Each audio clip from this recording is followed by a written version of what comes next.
প্রথমে তেল গরম করে পেঁয়াজ দিলাম, এরপরে 4-5টা কাঁচামরিচ দিলাম।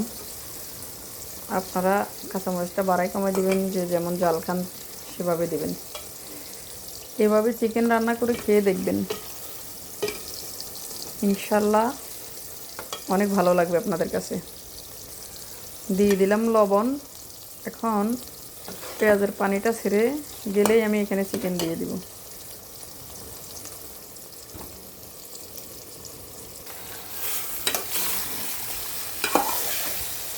তেলের উপর আমি ততক্ষণ এটাকে একটু ভাজার মতো করে কষাবো।